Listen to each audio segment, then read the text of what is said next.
Martes 22 de junio de 2021, soy Paloma Barreto y comenzamos JN Noticias, desarrollando información electoral.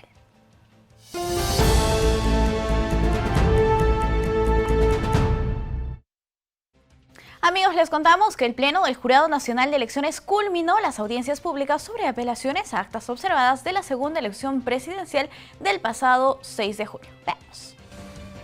Dando muestras de transparencia, el Jurado Nacional de Elecciones culminó las audiencias públicas que se realizaron entre el lunes 14 y el domingo 20 de junio, pudiéndose escuchar los alegatos de los abogados de las partes. Del total de 84 actas electorales observadas elevadas en apelación, el Pleno del Jurado Nacional de Elecciones analizó 80. Las otras 4 no fueron vistas en audiencia pública porque se declaró nulo el concesorio de apelación al no acreditarse alguno de los requisitos establecidos para la presentación de este tipo de recursos. Con el cómputo al 100%, los jurados electorales especiales procederán a las proclamaciones descentralizadas de los resultados de la segunda elección presidencial, los que luego serán consolidados en la proclamación general a cargo del Jurado Nacional de Elecciones. Mientras tanto, corresponde que el máximo organismo electoral revise los pedidos de nulidad que sean elevados en apelación. En las próximas horas se programarán las respectivas audiencias públicas. Amigos, en este contexto es importante informar a la ciudadanía que las audiencias sobre los pedidos de nulidad inician mañana a las 9:30 de la mañana. Si usted quiere conocer qué casos se verán en la audiencia de mañana, puede ingresar a la página del Jurado Nacional de Elecciones que tenemos en pantalla, www.jne.gov.p, ir a la parte inferior, audiencias públicas, y es precisamente en este lugar que se ubica el día, la hora y las audiencias que serán revisadas. Dan clic a PDF y ahí podemos ver en plataforma electoral las audiencias públicas. Recordemos que todas se transmiten en vivo a través del canal JNE-TV, asimismo en las plataformas de redes sociales.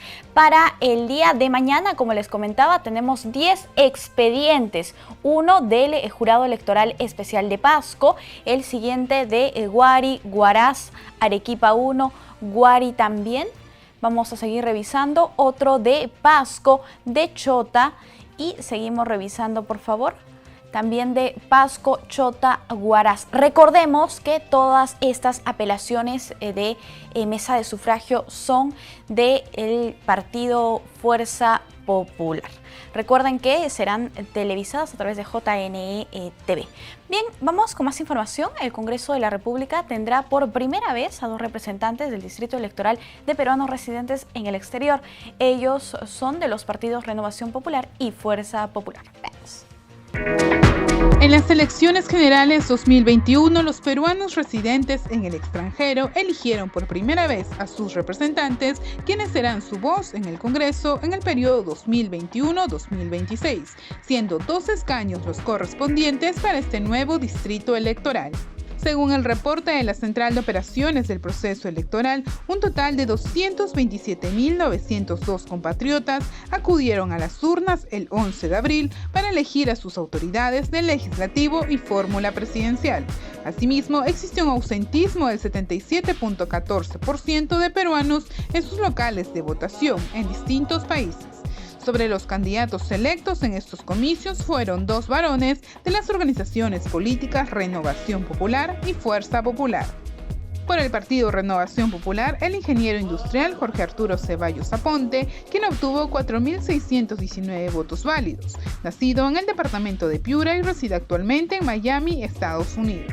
Por el partido Fuerza Popular, Juan Carlos Martín Lizarzaburu, con 1.773 votos obtenidos, nacido en Lima y reside actualmente por motivos de trabajo en Madrid, España, y es profesional en ciencias sociales.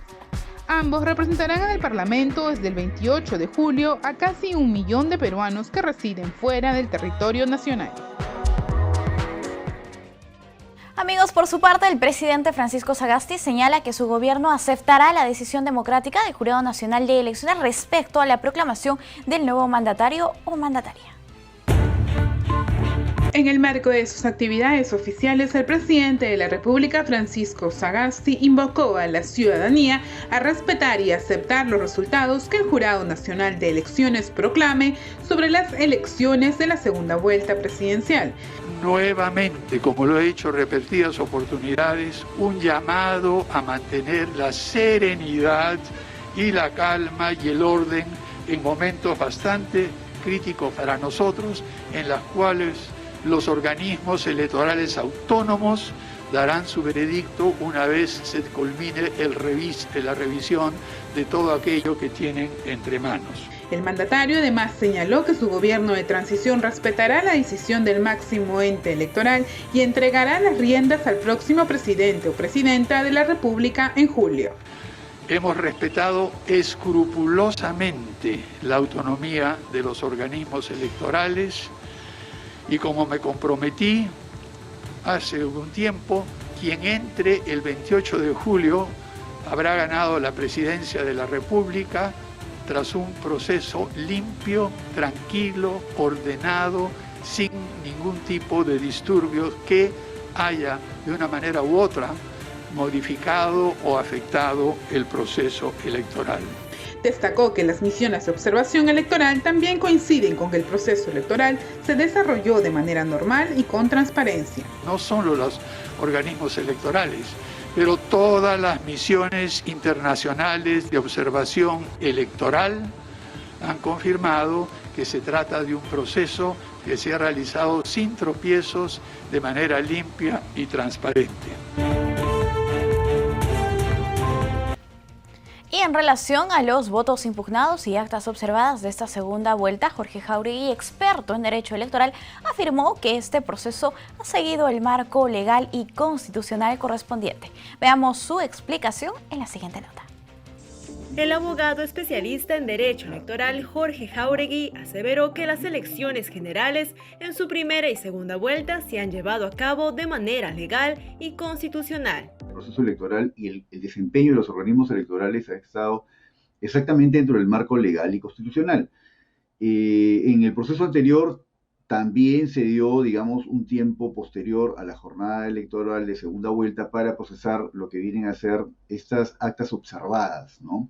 Sin embargo, lo que esta vez ha generado una preocupación es el hecho de una gran cantidad, o la presentación de una gran cantidad superior a mil solicitudes, ¿no?, para pedir la nulidad de votación en mesa. Sobre las apelaciones interpuestas por Fuerza Popular y Perú Libre, indicó que el Jurado Nacional de Elecciones tendrá que confirmar las resoluciones en primera instancia de los jurados electorales especiales. Todos los ciudadanos en el país y digamos, durante los procesos electorales absolutamente también tienen la facultad de impugnar, ¿no? Es decir, ante una resolución de primera instancia, que puede ser emitida por un juez ordinario o en este caso en materia electoral por un jurado electoral especial, puede ser recurrida o apelada ante el Jurado Nacional de Elecciones o ante una segunda instancia.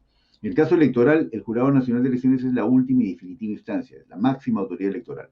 Y entonces, en teoría, pueden impugnar. Ahora, que tenga sentido, no. Ahora, si son impugnaciones respecto a declaraciones de infundado el recurso de nulidad, de votación en mesa, entonces habrá un pronunciamiento sobre el fondo, que yo creo no hay ningún argumento para sostener que ha habido fraude, cohecho, simulación.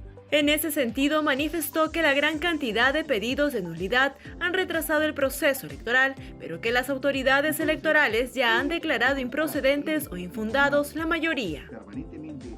Además, Jáuregui indicó que todas las organizaciones políticas deben respetar los plazos establecidos para presentar los pedidos de nulidad.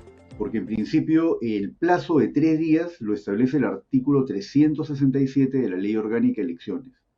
Los horarios de atención estaban establecidos desde el principio del proceso electoral y el Jurado Nacional de Elecciones ni los jurados electorales especiales pueden cambiar esas reglas. Por otro lado, el abogado especialista aseguró que no es necesario pedir. Tras innumerables fake news y acoso de manifestantes a autoridades electorales, diversas entidades públicas se han pronunciado en contra de esta campaña de hostigamiento presencial y cibernético. A continuación, los detalles. En los últimos días se han realizado diversas ofensas hacia autoridades electorales y fiscales, a través de plantones en sus hogares familiares. Por ello, la Asociación Civil y Transparencia ha condenado cualquier intento de alejarse del cauce democrático. Asimismo, rechazó el acoso de parte de manifestantes a autoridades electorales. Por su parte, el Ministerio Público ha iniciado una investigación contra las campañas de hostigamiento y acoso en redes sociales, como Twitter e Instagram, que incitaban a la violencia, mientras que la alta comisionada de las Naciones Unidas para los Derechos Humanos, Michelle Bachelet, manifestó su preocupación por la crisis en Perú y señaló que las decisiones de las instituciones electorales deben respetarse y asumirse. Cabe resaltar que el jefe de la OMPE detalló que su proceso de conteo de votos cuenta con una certificación internacional de calidad. Esta herramienta garantiza servicios electorales eficientes y eficaces dentro de los principios de transparencia, participación, igualdad y legalidad. Y el jefe de IDEA Internacional, Percy Medina, pidió a la ciudadanía confiar en los entes electorales, quienes nombrarán al próximo presidente del Perú. Además, estimó que los resultados deben de ser analizados, ya que han sido unas elecciones muy fragmentadas. El jefe de IDEA Internacional se refirió al comunicado que lanzó la institución en torno a la espera de los resultados de la segunda vuelta electoral. Percy Medina hizo un llamado a la calma y rechazó las muestras de intolerancia, entre ellas la presencia de manifestantes en los exteriores de los domicilios de los representantes electorales. Este es un llamado en realidad a esperar los resultados con calma, pero también a tolerar la diversidad, a respetar. No es posible que haya marchas a la casa de los funcionarios electorales, que haya insultos de alto calibre, en fin, que se trate de desprestigiar a los actores en vez de ir al fondo del asunto. Así, Percy Medina sostuvo que en 5 semanas será el cambio de gobierno y ante ello se deben de mantener las posturas para poder trabajar.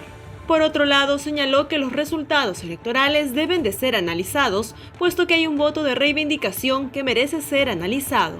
Que el resultado electoral debería ser estudiado por todos los actores políticos para ver las diversas fracturas que hay en el país, ¿no? Exacto. Eso es muy importante. Muchas veces el proceso electoral simplemente se cierra con una vuelta de páginas y sin un análisis de qué es lo que se ha expresado ahí. Exacto. Políticamente en términos de visiones, reivindicaciones, etcétera. Eso es muy importante y es un ejercicio que los políticos deberían hacer en todo el mundo. Ante la situación política volátil y una sociedad que no se siente escuchada, Medina pidió a los actores políticos realizar todo tipo de análisis cualitativos de estas elecciones que impacten en la representación. En tanto, el Consejo de la Prensa Peruana pidió respetar los resultados de las elecciones del 6 de junio y rechazar la persecución ideológica contra las autoridades electorales. En un comunicado, el Consejo de la Prensa Peruana exhortó a la ciudadanía y a los partidos políticos a mantener la calma mientras se resuelven los recursos tras la segunda vuelta electoral, en la que compitieron los candidatos Pedro Castillo de Perú Libre y Keiko Fujimori de Fuerza Popular. El organismo también pidió que los resultados electorales sean respetados democráticamente en aras de la convivencia nacional. Asimismo, rechazó las manifestaciones que se han realizado en los domicilios de algunas autoridades, como la que realizaron los seguidores de Fuerza Popular en la casa del jefe de la OMPE. Finalmente manifestó que la institucionalidad de las organizaciones electorales, entre ellas el JNE y la OMPE, debe ser respetada. Por ello pidieron a estos organismos que continúen actuando con transparencia y realizando audiencias públicas en mérito de reducir las tensiones sociales.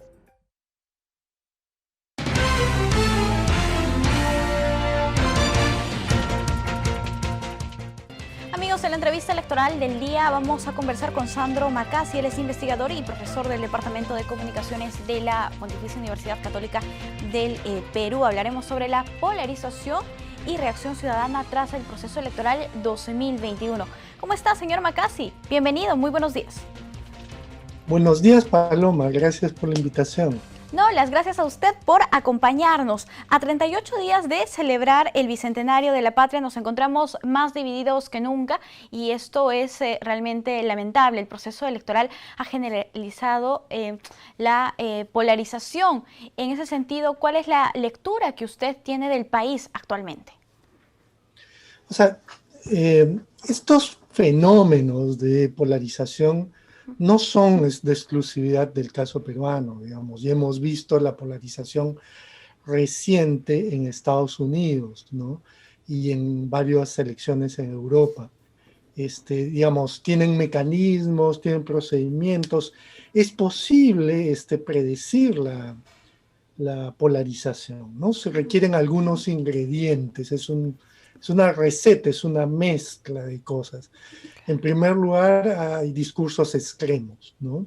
En segundo lugar, hay líderes y medios de comunicación que los promueven. Sin ellos, sería imposible que estas narrativas, estas explicaciones que muchas veces se basan en fake news, en ideas falsas o premisas falsas, no sean mayoritarias, ¿no?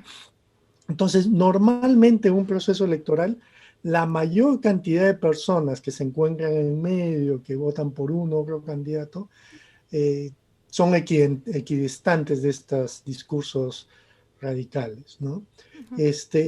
Y precisamente la polarización surge cuando estas personas que están en medio, digamos, las más sensatas, empiezan a disminuir y aumentan la cantidad de personas, discursos, narrativas o medios que propagan estas ideas más extremas, ¿no? Entonces, el otro ingrediente que suele estar presente en los procesos de polarización es estos discursos catastrofistas, ¿no? El Perú se va a convertir en otro país, vamos a estar en hambre. O sea, estos discursos catastróficos inflaman el miedo, ¿no? Y hacen creer a las personas que individualmente, familiarmente o sus hijos van a estar pues en una situación muchísimo peor y por lo tanto escenarios catastróficos requieren medidas extremas, ¿no? Entonces, son estos discursos que hacen que desaparezca, digamos, estas posiciones intermedias o se reduzcan y prioricen discursos extremos, ¿no? Claro. Y aquí ya llegamos también a hablar de la posverdad, y usted decía algo muy interesante respecto a las noticias falsas, porque estas finalmente refuerzan los discursos radicales y lamentablemente cuando más polarizado está el debate, las personas tienden más a caer en estas fake news. Sí, o sea, efectivamente las fake news, digamos, construyen posverdades o verdades falsas o medias verdades, ¿no? Entonces, para mí el problema no tanto es, o sea, es las fake news, si son preocupantes, sino todo lo que rodea las fake news, el fenómeno social, político que rodea las fake news. ¿Qué pasa? Se produce esto lo que algunos investigadores llaman los echo chambers o cuartos del eco, es decir, en redes sociales, Facebook, Twitter, Instagram, todos estos, surge una opinión mayoritaria y lo que empieza a hacer es atacar, denigrar, hacer bullying, ¿no? Insultar a todas aquellas personas que no piensen como ellos o que no compartan plenamente al 100% estas noticias falsas o estas percepciones distorsionadas, ¿no? Entonces los expulsan, los atacan, los amenazan o van, digamos, a sus casas y les hacen, como dicen los argentinos, scratches, ¿no? Entonces, esto es preocupante en la medida que se desarrollan grupos combativos, grupos dispuestos a ejercer violencia, grupos dispuestos a hacer coerciones ya físicas, ¿no? Y además va acompañado de estos discursos que deshumanizan al otro, los tratan como animales, como, por ejemplo, en el conflicto de Ruanda a los Hutus se les decía que eran cucarachas y habían que matarlas, y eso fue la base para el genocidio que ocurrió en Ruanda, ¿no? Entonces es muy peligroso estos discursos deshumanizantes, estos estereotipos de clase, este racismo, esta estereotipación del otro que ha votado diferente, que piensa diferente y que tiene una lectura de la realidad y del país diferente, Sí. ¿no? Ajá. Entonces, si bien ahorita puede ser que no tengamos situaciones de violencia, digamos que se crean todas las condiciones como para echar fuego al pasto, ¿no? Y estos discursos, esta polarización es la gasolina que inflama. Cualquier chispa puede encenderla, ¿no? Y por eso es muy peligroso, porque además, y es algo muy importante, destruye la institucionalidad, destruye la democracia. Claro. Todos estos discursos de un bando más que de otro, en contra del Jurado Nacional de Elecciones, en contra de la OMPE, son peligrosos porque además tenemos una elección el próximo año regional y local, ¿no? Y además, estas narrativas lo que hacen es tener o sea, a la base de estas narrativas hay una enorme ignorancia de cómo funcionan los procesos, los procedimientos de temas legales, de temas normativos, constitucionales, etcétera, etcétera. Sí, ¿no? señor Macasi, y esto se torna mucho más peligroso cuando estas ideas o este discurso radical se da también a través de los medios de comunicación o solo muestran, no hacen una cobertura igualitaria, ¿no? En ese sentido, ¿cuál debería ser el papel, el rol de los medios de comunicación? Miren, desde el año 95 yo vengo haciendo análisis de coberturas periodísticas, ¿no? La cobertura de las elecciones, de la primera reelección fujimorista fue totalmente inequitativa. La segunda, hubieron un montón de observadores internacionales y entonces el fujimorismo se cuidó mucho, ¿no? En verdad yo nunca he visto, ni siquiera en la elección de Humala, el 2011, he visto un nivel de parcialidad. A esto se le llama partisanismo en la cobertura periodística, ¿no? Entonces, he observado, por ejemplo, en estas elecciones que los medios han sido selectivos al momento de construir la agenda. Han cubierto ciertos hechos y actores electorales a favor de una candidata y en contra de otra. Además, los periodistas han roto el principio básico del periodismo, que es el equilibrio, ¿no? Y la imparcialidad. Abiertamente han insultado, han adjetivado, han sido altamente hostiles a candidatos de un sector y muy favorables a candidatos de otro sector, ¿no? Además, los enmarcamientos, las narrativas que han hecho los medios han sido, digamos, copia y pega de eslogans de campaña de una candidata, ¿no? Entonces, en lugar de plantear la duda, la crítica o presentar un balance, lo que han hecho han sido altavoces de la campaña de una candidata, ¿no? Y finalmente, en varios casos comprobados, han distribuido y difundido fake news, ¿no? Han sido cómplices, digamos, de los fake news. Y esto es grave porque afecta el elemento clave de la democracia, que es la necesidad de un acceso a la información equitativa en un proceso electoral. Pero también es un disparo a los pies, porque, digamos, los medios peruanos en el ranking en las Américas, medido por la POP, se encontraban antes de estas elecciones en el puesto 3, pero no en el puesto 3 del mejor y más creíble periodismo, se encontraban en el puesto 3 de los menos creíbles. Entonces, imagínense, después de estas elecciones, va a descender al sótano, al costado de Haití, a ese nivel estamos en credibilidad en los medios, ¿no? Entonces, esto es grave porque los medios tienen una crisis de su modelo de negocio. Entonces, cada vez menos creen ellos y en Perú más aún.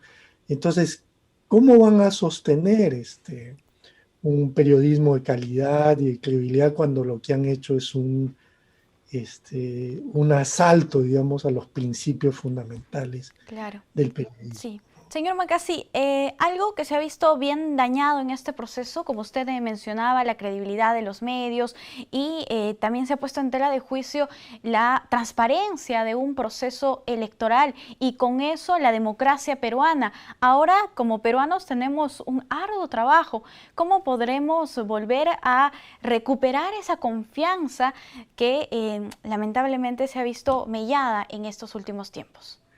Sí, miren, a pesar del esfuerzo del jurado y de la OMPE por explicar algunos procesos, lo que ha quedado claro es que la gran mayoría de peruanos no tienen ni idea de cómo son los procesos electorales, ¿no? Todos los candados que existen, todos los procedimientos, los mecanismos que existen para evitar fraude, etcétera, etcétera, ¿no? Tampoco, digamos, se ha explicado con suma claridad que existen irregularidades. La diferencia entre fraude y irregularidad es sumamente importante. En todas las elecciones hay irregularidades aquí, en Estados Unidos, en Austria, en todos los países industrializados y avanzados, ¿no? Entonces, confundir fraude con irregularidad es algo que hay que trabajar muchísimo y mostrar cómo hay ciertos elementos que son necesarios para garantizar la credibilidad en el proceso, ¿no? Un tema importante que debe conocer la población es que el Jurado Nacional de Elecciones es un poder independiente, ¿no? Autónomo. Y que lo eligen al pleno del Jurado de Elecciones hasta 5 diferentes instituciones, son votos secretos, ¿no? Entonces, hay una serie de elementos que hacen que uno confíe en el sistema, en el modelo peruano. Por ejemplo, el modelo peruano de elecciones es muchísimo más superior al modelo estadounidense, ¿no? Y a buena parte de Latinoamérica. Pero hace falta esta pedagogía. Sí. Los fallos del Jurado Nacional de Elecciones son inapelables por la Constitución. Violar ese principio es violar la Constitución, y la violación de la Constitución es un golpe de Estado, es sedición. Entonces, hay una serie de elementos que la gente no maneja, ¿no? Entonces, los datos personales, hay la ley de datos personales que impiden que mi huella digital, mi firma sean compartidas públicamente. Diversos sin embargo, aspectos. Hay discursos. Sí, así es, señor Macassi, y tenemos que instruirnos como ciudadanos, y los medios de comunicación también tienen que contribuir a esto, así como los actores políticos. Señor Macassi, muchísimas gracias por acompañarnos, ha sido un gusto conversar con usted. Gracias a ustedes. Cuídese, hasta luego. Amigos, vamos a hacer una pausa, volvemos.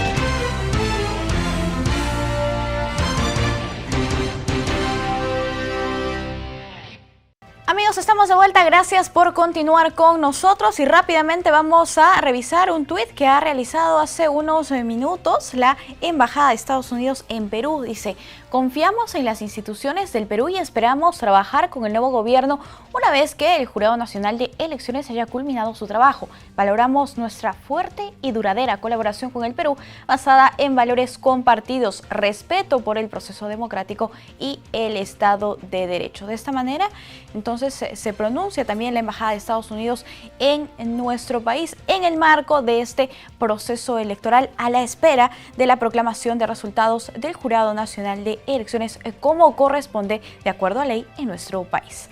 Les contamos también que usuarios en redes sociales atribuyeron al JNE la responsabilidad de ampliar su horario de recepción de documentos en mesa de partes. Esta afirmación fue puesta a verificación por el Comité de Fact-Checking del JNE y fue calificada de falsa. ¿Por qué? Veamos los detalles. El 4 de febrero de este año, una usuaria en redes sociales compartió la imagen de una norma legal publicada el pasado 4 de febrero en el diario El Peruano. En la imagen se hace referencia al horario de mesa de partes de la sede central y oficinas de una institución, la cual es atribuido al JNE. Esta información fue sometida a verificación por el Comité de Fact-Checking del ente electoral. Y efectivamente se trata de una norma legal publicada el 4 de febrero, pero de la OMPE, y según lo que señala su propio título, modifica el alcance y los horarios establecidos para la mesa de partes de su sede central, oficinas regionales de coordinación y oficinas descentralizadas de procesos electorales. El 4 de febrero de este año, de esta forma, el comité califica de falso que el JNE haya ampliado el horario de la mesa de partes de sus oficinas. El contexto en el que se propaga esta información en redes sociales tiene que ver con el debate que existe sobre la recepción de una cantidad de pedidos de nulidad de actas luego de la segunda vuelta, los cuales, según la Ley Orgánica de Elecciones, podían recibirse hasta el miércoles 9 de junio a las 8 de la noche. Vale recordar que estos pedidos de nulidad se presentan ante los jurados electorales especiales, no ante la OMPE, por lo que no tiene ninguna relación el horario de la mesa de partes de las oficinas de la OMPE con la de los organismos descentralizados. Y por su parte, el cardenal Pedro Barreto pidió a Pedro Castillo y Keiko Fujimori respetar la proclama ciudadana suscrita frente a todos los peruanos. El cardenal Pedro Barreto pidió a los candidatos Pedro Castillo y Keiko Fujimori respetar fielmente la proclama ciudadana que ambos firmaron durante la campaña electoral. Recordó además que el juramento se basa en 12 puntos que son indispensables para encaminar al país en medio de la crisis política y sanitaria. Por eso, en el intento de buscar una luz en medio de lo que estamos viviendo, necesitamos instar a los candidatos presidenciales, a los partidos políticos y también a la ciudadanía a aceptar fielmente los resultados oficiales que el Jurado Nacional de Elecciones y la OMPE nos puedan ofrecer en los próximos días.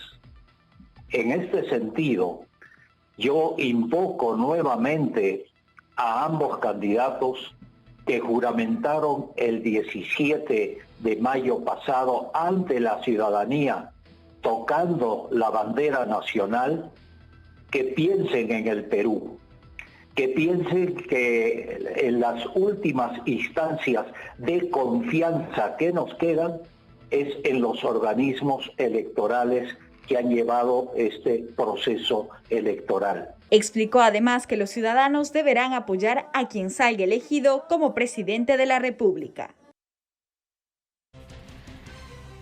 Iván Lanegra resaltó las características del sistema electoral en el marco del actual proceso comicial. Veamos.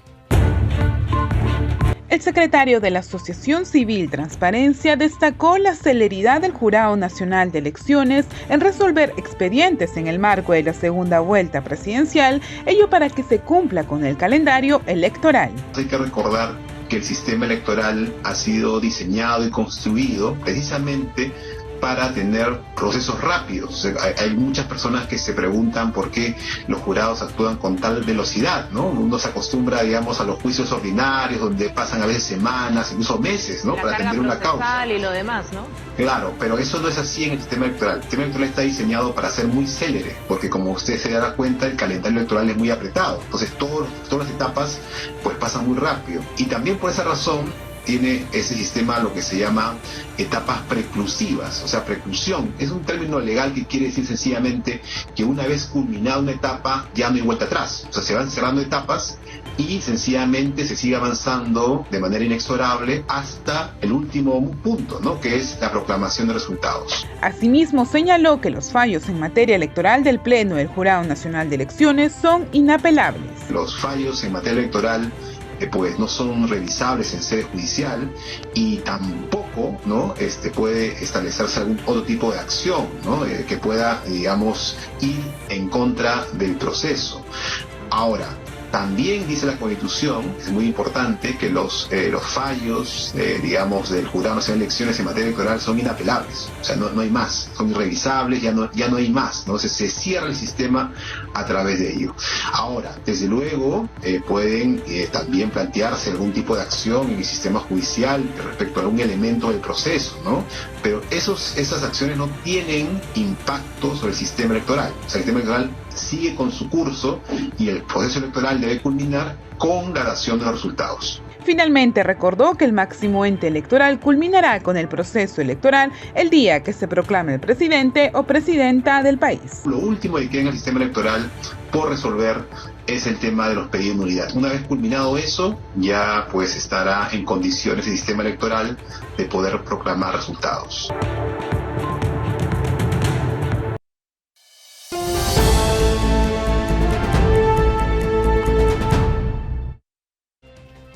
Cambiamos el ángulo de la información para comentarles que la inmunización contra la COVID-19 continúa a nivel nacional. Desde este viernes se vacunarán a personas de 58 y 59 años de edad, afirmó así el ministro de Salud.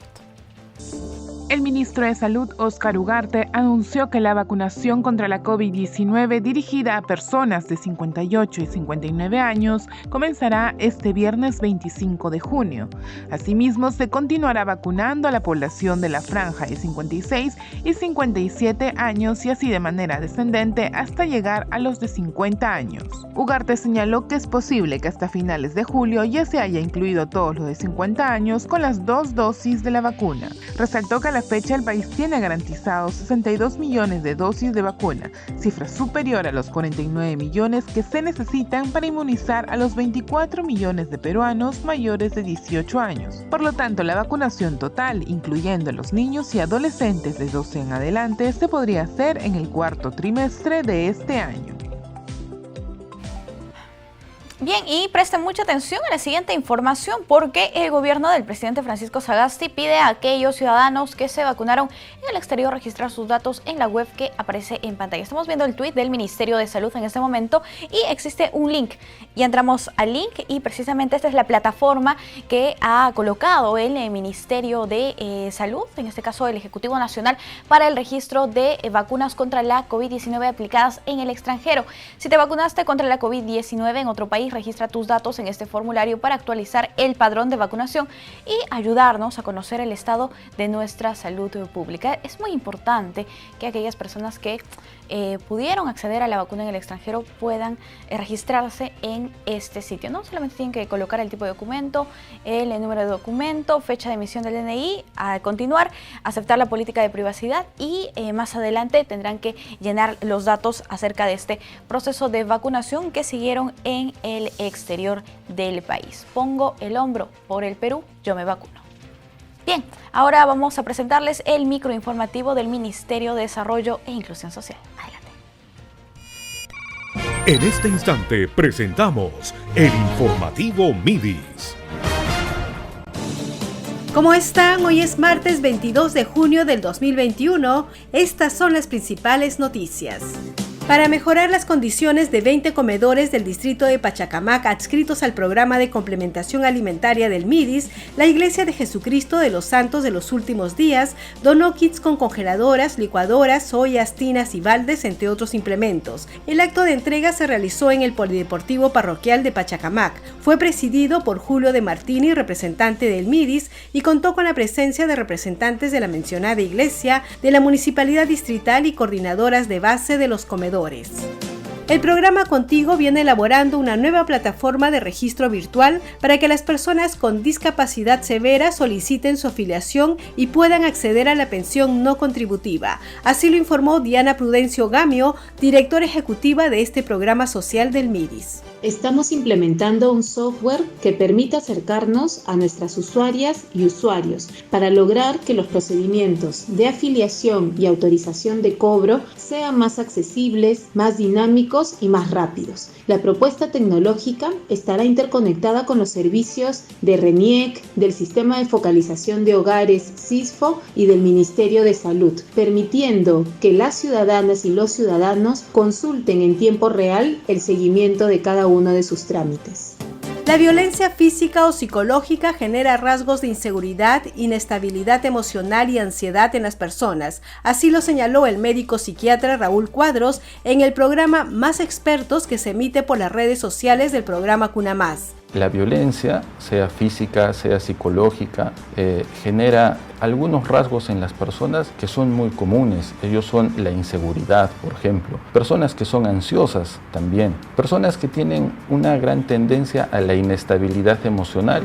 El especialista dijo que es necesario que las niñas y niños crezcan en un ambiente en el que se sientan seguros y amados. Señaló también que es importante estimular la autoestima, reconocer las buenas acciones y establecer los límites al momento de educar a las niñas y los niños. Estimular el autoestima de las personas, ¿no? Reconocer siempre las buenas acciones que realizan, eso es muy importante. Establecer los límites con los niños y adolescentes, uno tiene que ser claro con las reglas. Muchas gracias por acompañarnos en esta edición. Nos reencontramos mañana a la misma hora. Hasta aquí el informativo MIDIS, una producción de la Oficina General de Comunicación Estratégica del Ministerio de Desarrollo e Inclusión Social. A continuación les presentamos las 5 noticias oficiales más importantes del día gracias a la Agencia de Noticias Andina. Bienvenidos desde la Agencia de Noticias Andina, estas son las 5 noticias del día. La presidenta del Consejo de Ministros, Violeta Bermúdez, participa hoy en la recepción de una planta criogénica abastecedora de oxígeno que será enviada a Pacasmayo en La Libertad para la atención de pacientes con COVID-19. Hasta el momento, el Perú ha aplicado 6.406.162 dosis de vacunas contra el COVID-19, informó el Ministerio de Salud. 3.866.856 corresponden a la primera dosis y 2.539.306 a la segunda dosis. El gobierno suspendió por 15 días el transporte terrestre, aéreo y ferroviario en Arequipa, a fin de proteger la salud de las personas y evitar más casos de COVID-19. No se podrá entrar ni salir del departamento de Arequipa, así como tampoco está permitido viajar entre sus provincias. En tanto, Ucayali registra un descenso de nuevos casos de COVID en las últimas 3 semanas, lo que ha motivado que esta región sea considerada en el nivel moderado de alerta. El ministro de Transportes y Comunicaciones, Eduardo González, señaló que la meta del gobierno es pavimentar más del 84% de la red vial nacional y que impulsa con los gobiernos regionales la intervención de la red vial departamental. Para mayor información, no se olviden de visitar andina.p. La reactivación económica del norte del país beneficiará a miles de ciudadanos. Sin embargo, hay que tener en cuenta los cuidados establecidos por el gobierno. Este informe es gracias a nuestros amigos de TV Cosmos. 6.000 familias de Cascas en la provincia de Gran Chimú, en la región liberteña, podrán mejorar su calidad de vida y tener mayores facilidades para sacar a la costa sus productos sin que sufran algún deterioro. Esto tras el mejoramiento del camino vecinal Casa Grande, Pampas de Chepate, que empezó a ejecutar el gobierno regional de La Libertad. Una carretera desde Casablanca hasta Pampas de Chepate tiene una longitud de 12.6 kilómetros y es una inversión aproximada de 11.4 millones. Lo que estamos generando aquí es una carretera con todas las condiciones. Tiene afirmado nivel de asfalto. En esta entrega de terreno, el consorcio Casablanca, ganadora de la Buena Pro, se rehabilitarán 12.6 kilómetros del proyecto. Por su parte, el vicegobernador Eber Cadenillas indicó que está valorizado en más de 11 millones de soles y se hará en 240 días. La autoridad agregó que con la entrega del terreno inicia una obra que traerá desarrollo a los sectores de Casablanca y Pampas de Chepate, que están a pocos minutos de Cascas. Lo que nosotros estamos pidiendo es que, primero, que la supervisión haga su trabajo en materia de fiscalización de la obra, pero también hemos pedido que el consorcio constructor socialice la obra con cada uno de los vecinos. En esta ceremonia también estuvo presente el alcalde provincial Julio Iglesias Gutiérrez, el subdirector regional de la Autoridad para la Reconstrucción con Cambios, Javier Bustamante Vaca, la consejera Karin Vergara Portilla y representantes del consorcio ejecutor y la supervisora.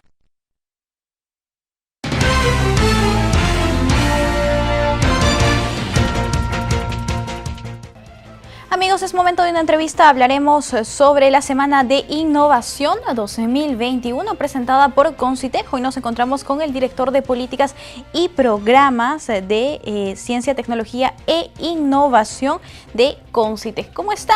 Muy buenos días, bienvenido. Muchísimas gracias, buenos días. Es un gusto estar aquí en tu programa. Muchas gracias por acompañarnos. Concitec realiza desde ayer 21 hasta el 25 el evento más importante de innovación y tecnología. Cuéntenos, por favor, de qué trata, en qué consiste básicamente. Sí, bueno, este es el evento de innovación más importante que tenemos en el país. Alrededor de 49 organizaciones son parte de esta iniciativa. Son organizaciones del sector público, del sector empresarial, de la sociedad civil y también algunas entidades extranjeras. Lo que vamos a observar acá es una diversidad de temas enfocados en los temas del ecosistema de innovación, el fortalecimiento y la sostenibilidad de este ecosistema. Estamos además en esta semana en particular teniendo un énfasis muy especial en las regiones. Van a haber 2 regiones, ¿no? La primera es hoy martes en la región de Arequipa y la segunda en La Libertad el día jueves, ¿no? Básicamente, ¿cuál es el contenido de estos días? ¿Cuál es la programación? Sí, en todos los días tenemos diversos foros, talleres y plenarias donde uno se puede inscribir en la página web innovacion.concitec.gov.pe. Encontrarán el programa detallado.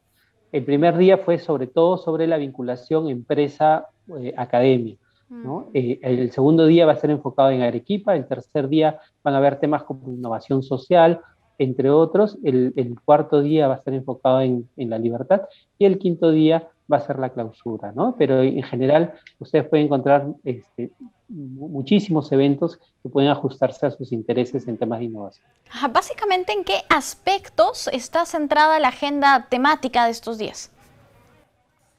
Lo principal es en la innovación. La innovación es central para nuestras vidas. Sin innovación no podemos resolver los problemas económicos cuando producimos en una empresa, los problemas sociales, cuando, por ejemplo, ahora durante la pandemia, la tecnología ha estado muy presente para buscar salidas a los temas de salud, a los temas de prevención, inclusive a la indumentaria que necesitamos vestir para protegernos de manera adecuada. Y en los temas ambientales y de sostenibilidad también es importantísimo, ¿no? Por ejemplo, cuando queremos buscar una alternativa al uso del plástico, que sabemos que es altamente contaminante, podemos encontrar en nuestros recursos naturales resinas naturales que son biodegradables que podrían reemplazar materiales como el plástico, ¿no? Entonces, parte de estas experiencias que se desarrollan en el Perú, que se investigan aquí y que se están poniendo en práctica, van a ser mostradas en toda esta semana.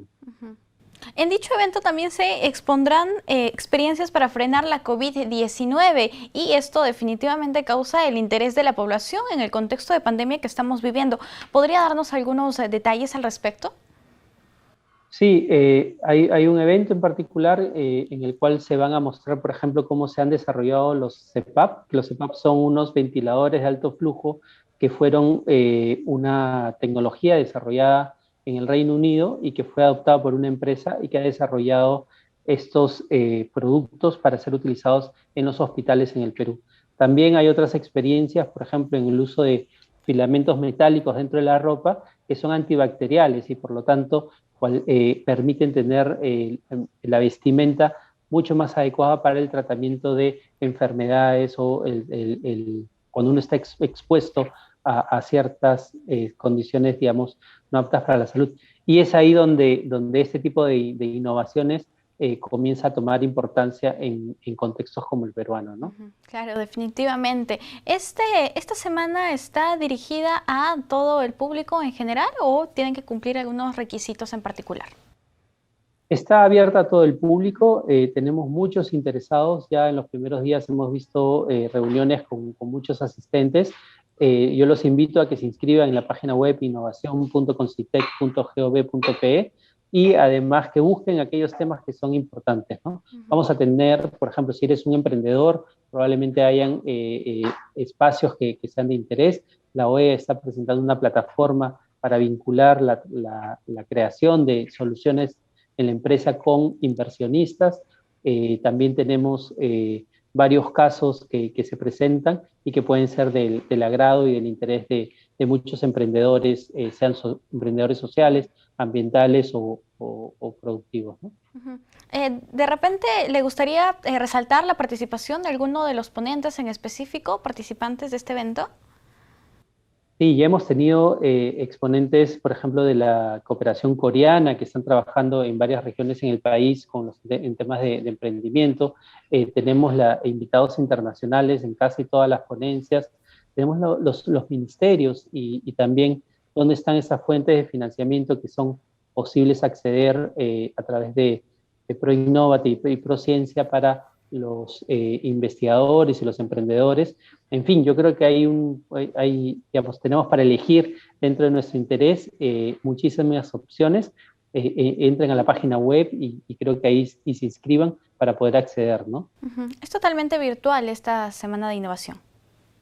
Así es, inscribiéndose pueden entrar directamente a las salas de reunión, pero si quisieran solamente observarlos, también lo pueden ver a través de nuestras plataformas de Facebook, donde están transmitiendo en vivo gran parte de los talleres.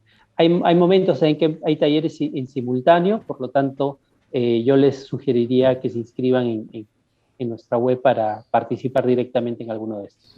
Perfecto, estaremos atentos en todo caso. ¿Algo más que le gustaría añadir antes de culminar con la entrevista? Dos cosas. Uno, bueno, invitarlos y reiterar que se inscriban y participen de esta semana. Y segundo, que siempre busquen la innovación para mejorar nuestras condiciones de vida. Es algo que desde el CONCITEC promovemos y esperamos que todos puedan tener una cultura de la innovación que nos hace tanta falta en nuestro país. Muchísimas gracias por la oportunidad. No, usted las gracias por acompañarnos. También entraremos en las redes sociales de CONCITEC para revisar la interesante oferta de esta Semana de Innovación 2021. Hemos conversado con Mario Francisco Bazán Borja, director de Políticas y Programas de CONCITEC. Nosotros tenemos que hacer una pausa. Volvemos.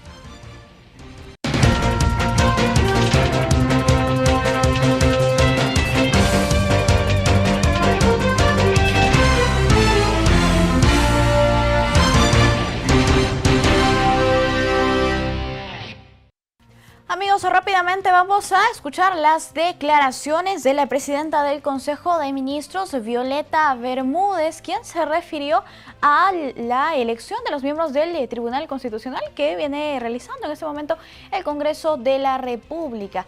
Dice así el tuit de TV Perú Noticias: la titular del Consejo de Ministros, Violeta Bermúdez, indicó que el Congreso tiene entre sus facultades elegir a los miembros del Tribunal Constitucional. Sin embargo, señaló que en esta etapa final hay que tomar las cosas con calma. Vamos a escuchar sus declaraciones. Adelante. Sí, bueno, el Congreso de la República, ustedes saben, tiene entre sus facultades elegir a, en este caso, miembros del Tribunal Constitucional. Nosotros ya lo dijimos hace algunas semanas. Creemos que en esta etapa final del Congreso hay que tomar las cosas con calma. Ellos están en todo su derecho. Ojalá que se prosigan con todas los pasos, ¿no?, que debe seguir esta elección. Y en caso de haya personas que cumplan con todos los requisitos exigidos, bueno, es facultad del Congreso poder hacer esta designación. En lo personal, porque esto no es objeto de evaluación del Poder Ejecutivo, en lo personal pienso que estas cosas no se deben hacer de manera apresurada. Siempre es bueno dar opinión, dar participación a las organizaciones de la sociedad civil, incluso a los medios de comunicación, que muchas veces tienen más información de los candidatos que lo que pueden presentar las hojas de vida que presentan los postulantes. Además, fueron las declaraciones de la Premier, quien llamaba a tomar con calma la elección de los miembros del Tribunal Constitucional, porque recordemos que los que actualmente se encuentran en funciones ya tienen el mandato vencido. Le corresponde al Congreso de la República realizar la elección de los nuevos miembros, y es precisamente lo que se viene haciendo desde el día de ayer, la entrevista personal a cada uno de ellos. Recordemos que en el Congreso de la República también se ha realizado la conformación de una comisión comisión que se dedique precisamente a este aspecto. Seguramente más adelante también en JNE Noticias vamos a estar hablando sobre este tema, pero nosotros no tenemos tiempo para más en el programa de hoy. Llegamos al final del programa, nos reencontramos mañana aquí en el canal 516 de Movistar y los dejamos con una pequeña muestra de la belleza de los sabores del Perú. Conmigo será hasta mañana. Permiso.